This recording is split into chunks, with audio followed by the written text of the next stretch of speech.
जय श्री हरि। मैं नीलम मिश्रा आज आपके समक्ष पुनः प्रस्तुत हूँ लेकर के एक बहुत सुंदर कथा का रसपान करें और आनंद लें। आज की कथा में न सतयुग की कथा है, न द्वापर की कथा है और न त्रेता की कथा है। आज मैं कथा लाई हूँ इस कलयुग की सच्ची घटना है।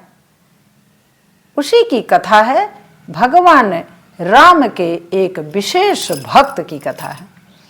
भगवान और भक्त की कथा बहुत ही रोचक कथा है। आप सुने, आनंद लें। तो सुनिए। एक बार की बात है, बहुत दिन पहले की बात है। हमारा जो अवध धाम है, अयोध्या नगरी की एक घटना है। अयोध्या नगरी की ही एक कथा है, भगवान श्री राम के नगरी की। कनक बिहारी मंदिर जो है, आप सभी जानते होंगे कि अयोध्या में कनक बिहारी मंदिर है। कनक बिहारी मंदिर में हमारे बिहारी जी जो हैं, बहुत ही श्वेत वर्ण की उनकी विग्रह बनी हुई है। बहुत सुंदर अद्भुत मूर्ति है, अद्भुत दृश्य है।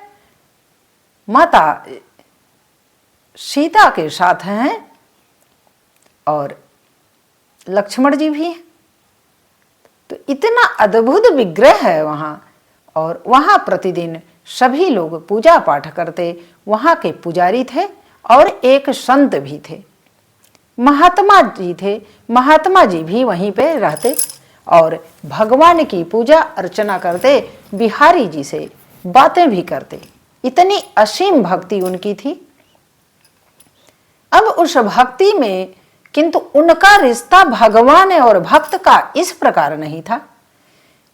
वो वृद्ध महात्मा भक्ति करते करते उनके अंदर यह भावना थी कि भगवान जो बिहारी जी हैं, बिहारी जी हमारे छोटे भाई हैं।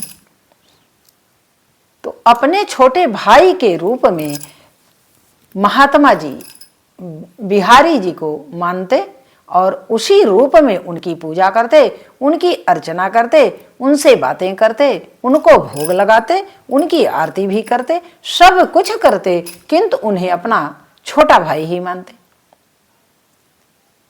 जबकि पुजारी इस बात को सुनते तो उन्हें बड़ी हंसी आती। जो लोग भी भक्तगण वहां जाते और जो सुनता इनके किस्से को महात्मा जी के, वो बिना हंसे नहीं रह पाता। कहता अजीब साधु हैं, भगवान पूरे संसार के भगवान हैं बिहारी जी हमारे, और ये अपना छोटा भाई मानते हैं। बड़े कैसे ये हो गए? किंतु भगवान हमारे बिहारी जी तो जिस रूप में आप मानेंगे उसी रूप में वो तैयार हो जाते हैं आपके साथ आने के लिए। आपकी असीम भक्ति होनी चाहिए और आपका समर्पण होना चाहिए और सच्चा हृदय का भाव होना चाहिए। तो इसी प्रकार सच्चा भाव था उस महात्मा के अंदर। महात्मा के अंदर उस सच्चे भाव को देखकर परमात्मा जो हमारे बिहारी जी थे बहुत प्रसन्न रहते।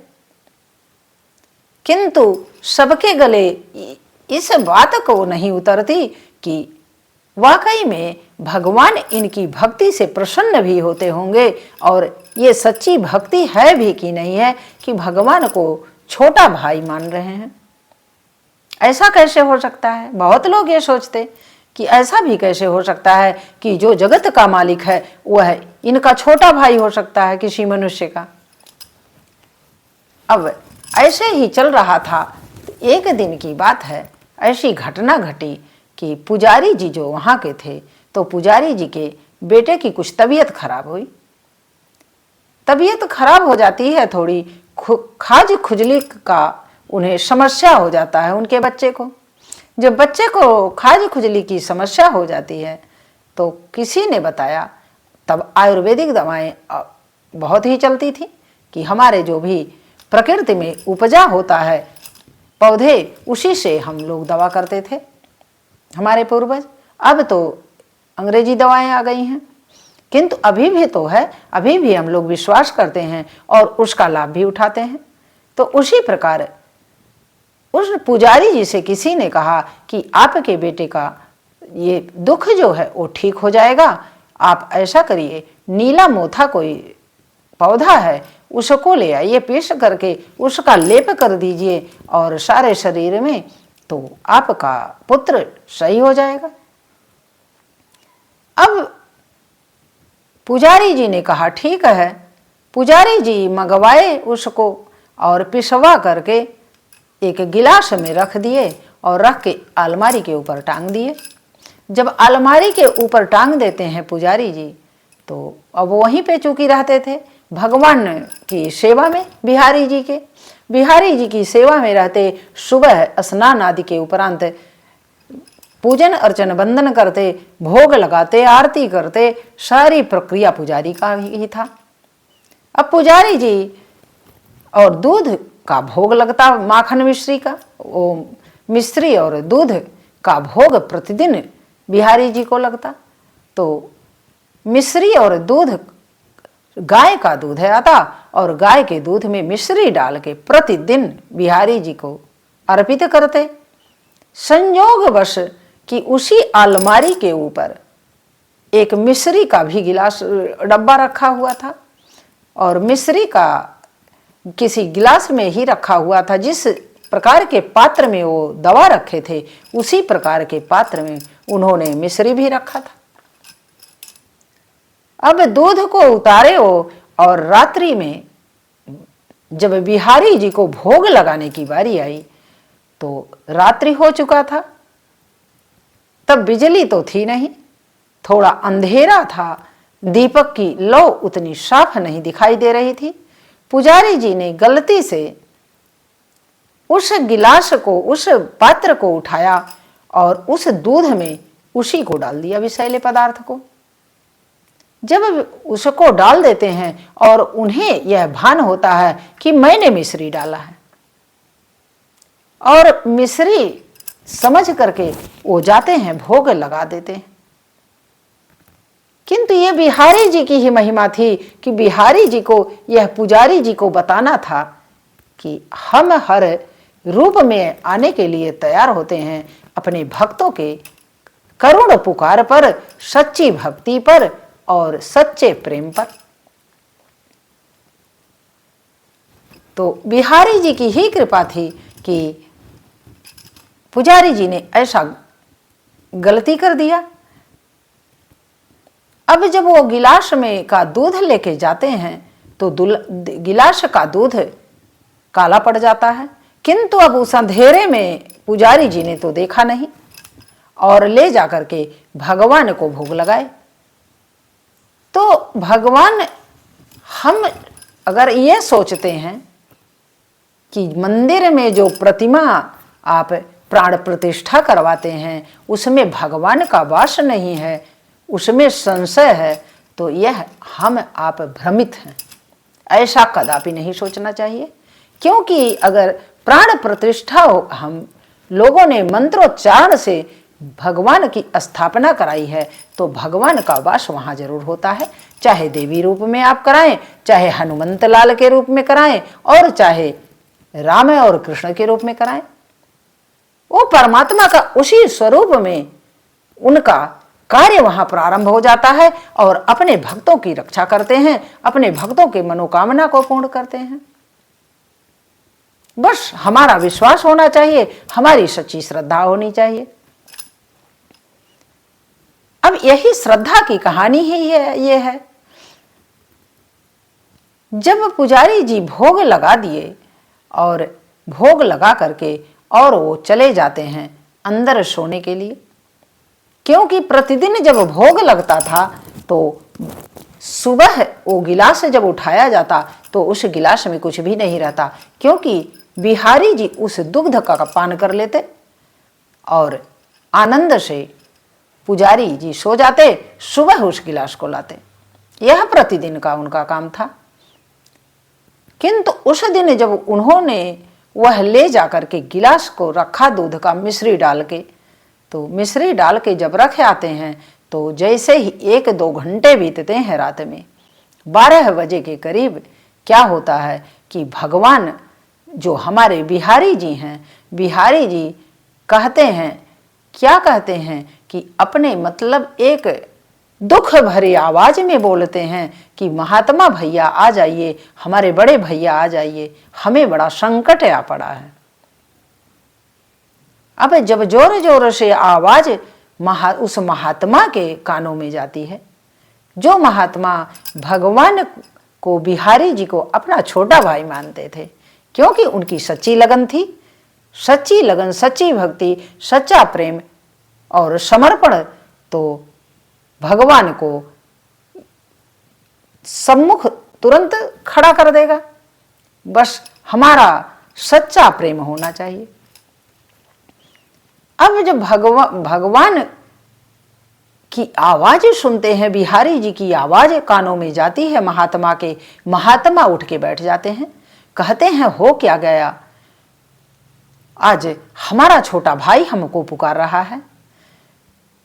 वह इतने प्रेम में विह्वल थे कि प्रतिदिन जब जाते साधु वो महात्मा, तो मंदिर से जब निकल के जाते तो कहते छोटे मैं जा रहा हूं, अगर कोई काम पड़ेगा तो मुझे तो बुला लेना। और प्रतिदिन का एक उनका काम था। और जब आते तो भी कहते मैं आ गया हूं, कोई आवश्यकता होगी तो तू बोल देना। इस प्रकार असीमित प्रेम था उनका,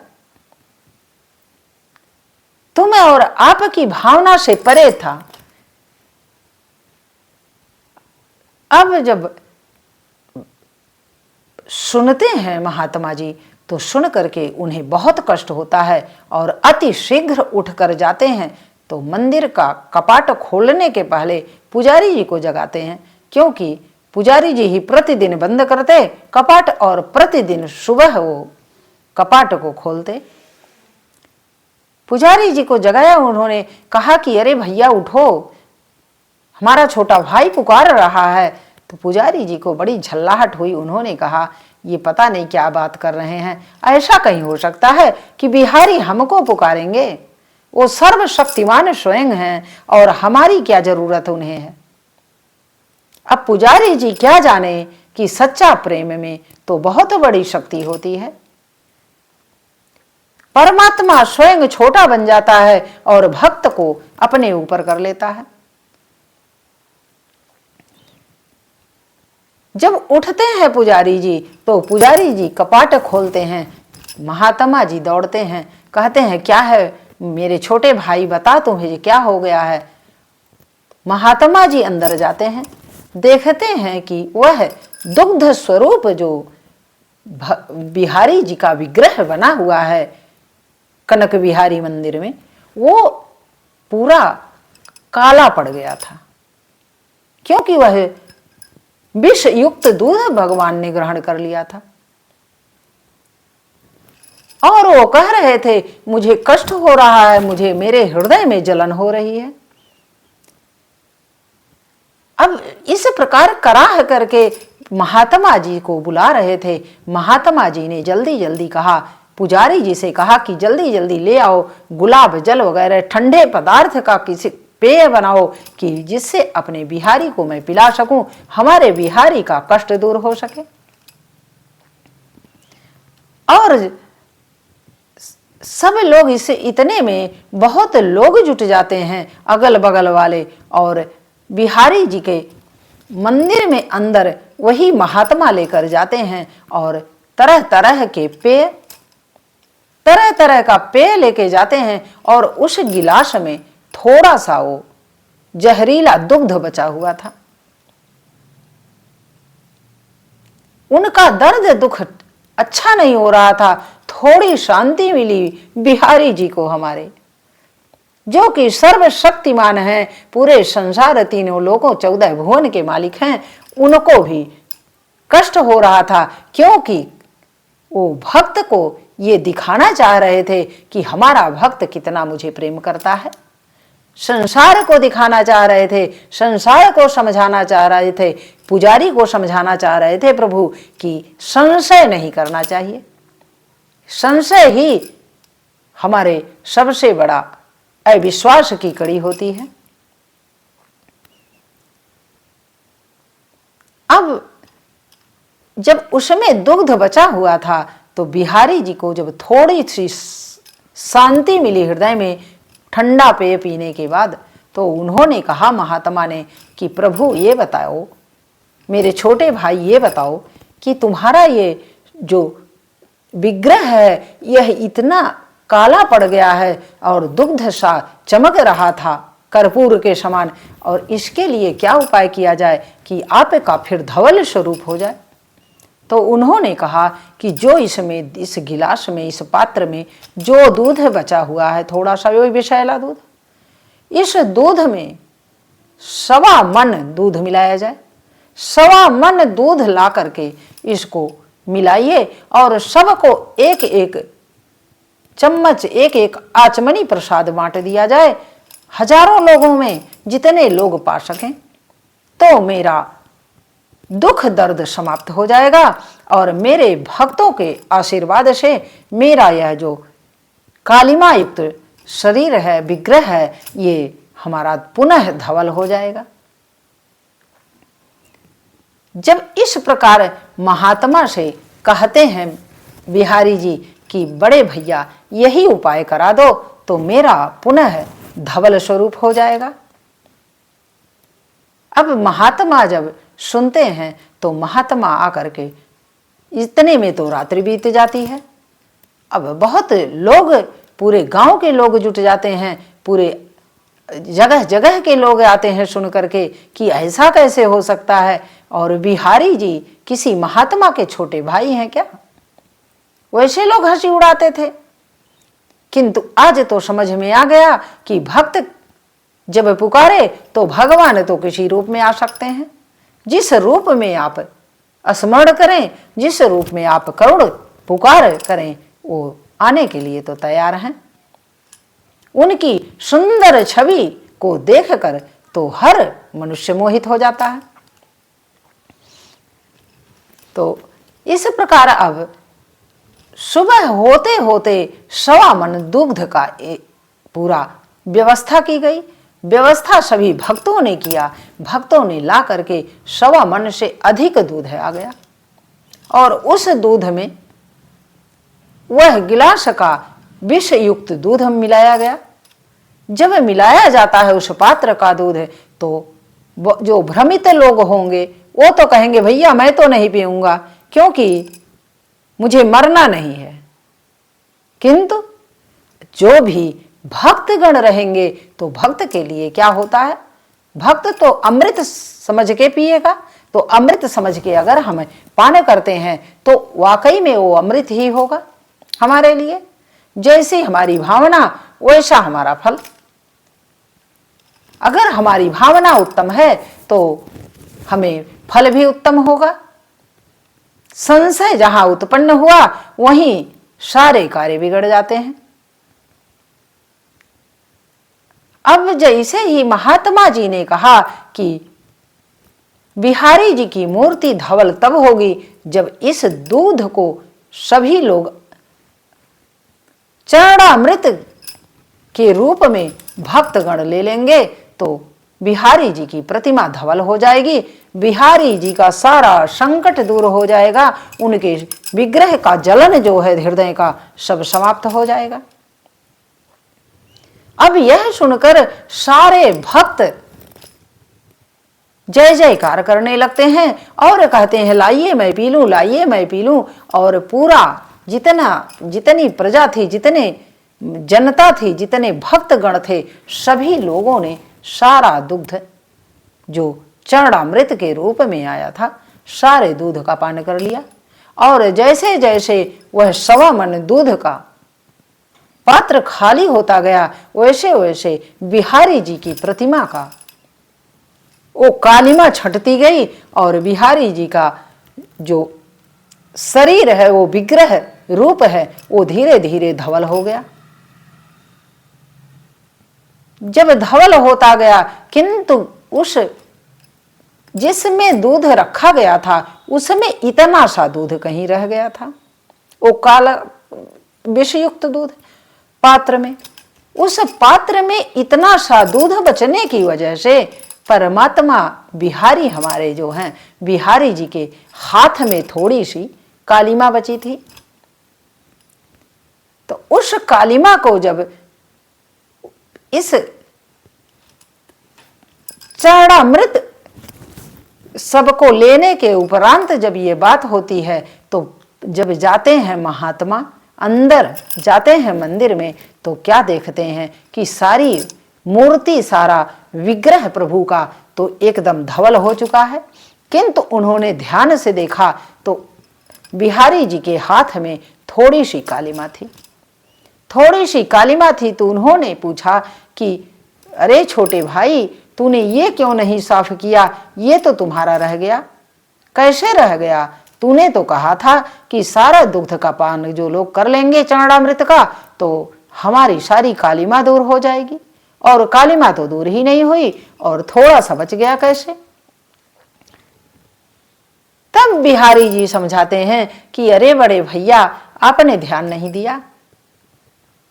जिस बड़े पात्र में वो दुग्ध मिलाया गया था उसमें थोड़ा सा बच गया था, 1 चम्मच दुग्ध बच गया था और उसको किसी ने नहीं लिया और उसको निकाला भी नहीं गया, क्योंकि बहुत थोड़ी मात्रा में था। इसलिए वही थोड़ी मात्रा में कालीमा मेरे हाथ में रह गई है। इस घटना के बाद सभी लोग देखे कि उस विग्रह में आज तक अभी भी आप देखें तो उस विग्रह में अभी भी वो कालीमा है। इसीलिए बिहारी जी के हाथों में सदैव मेहंदी लगाई जाती है। वहां पर कनक बिहारी मंदिर में सदैव परमात्मा हमारे जो बिहारी जी हैं, बिहारी जी के हाथों में मेहंदी रचा जाता है कि जिससे वो कालीमा दिखाई न दे और सुंदर स्वरूप में और भी सौंदर्यता का उत्पन्न हो जाए। इस प्रकार हमारे बिहारी जी की कथा रही। कथा तो बहुत अनुपम होती है भगवान की हमेशा।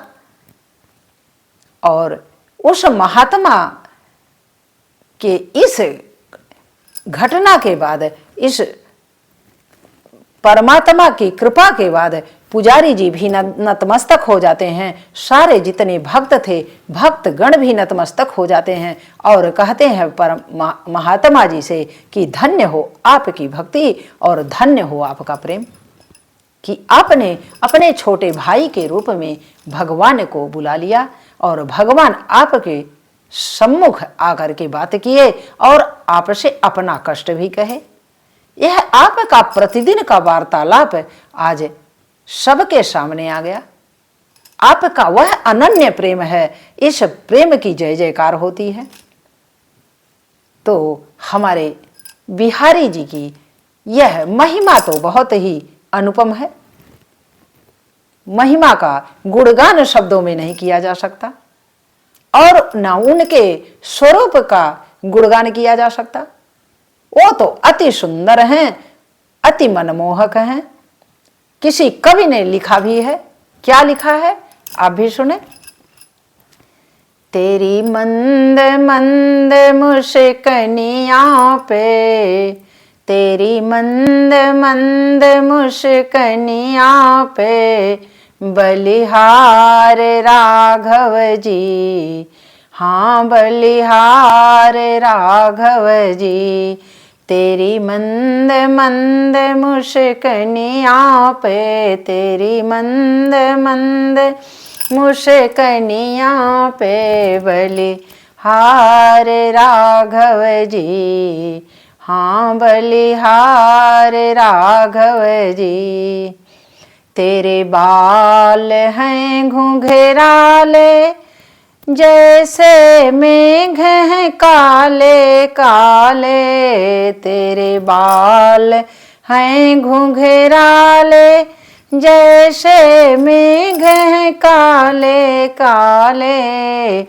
तेरी चंचल सी चितवनिया पे, तेरे चंचल सी चितवनिया पे बलिहार राघव जी, हाँ बलिहार राघव जी।